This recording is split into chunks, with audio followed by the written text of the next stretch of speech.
আসসালামু আলাইকুম। আপনারা যে মাজার শরীফটি দেখতে পাচ্ছেন, আজ ইনশাআল্লাহ এই সম্পর্কে কিছু আলোচনা করব।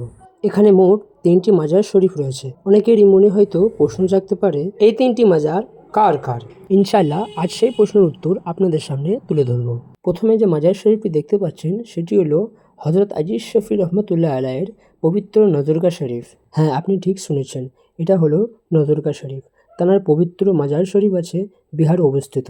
এরপর যে পবিত্র নজরগাহ শরীফটি দেখতে পাচ্ছেন এটি হলো হজরত মাদার পীর রহমতুল্লাহ আলাইহ। তাঁর পুরো নাম হলো হজরত সৈয়দ বদিউদ্দিন কুতুবুল মাদার জিন্দা শাহ মাদার রহমতুল্লাহ আলাইহ। হজরতের পবিত্র মাদার শরীফ ভারতের মাকানপুর শরীফ, কানপুর, উত্তরপ্রদেশ অবস্থিত। আর এখানে তার এই পবিত্র নজরগাহ শরীফ বহু বছর ধরে ভক্ত আশিকানদের কাছে আদব ও শ্রদ্ধার সঙ্গে পরিচিত।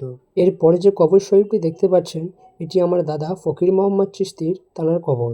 আরেকটি গুরুত্বপূর্ণ বিষয় হলো ফকির মোহাম্মদ চিশতি এবং হজরত আজিজ শফি রহমতুল্লাহ আলাইহ পরস্পর পীর ভাই ছিলেন। তাঁরা উভয়ে একই পীর ও মুর্শিদের হাতে বায়াত গ্রহণ করেছিলেন। ভাঙড় বড়ালীতে সর্বপ্রথম ফকির মোহাম্মদ চিশতি হজরত আজিজ শফি রহমতুল্লাহ আলাইকে ভাঙড়ে প্রথম নিয়ে আসেন। এরপর থেকে ধীরে ধীরে এই এলাকায় তার মরিদ ও ভক্ত আশিকানদের সংখ্যা আস্তে আস্তে বেড়ে যায়। আশা করি আপনাদের মনে যে প্রশ্নটি ছিল এই ৩টি নজরগাহ ও কবর কার, তার উত্তর আজকের এই ভিডিওর মাধ্যমে স্পষ্ট হয়ে গেছে ইনশাআল্লাহ।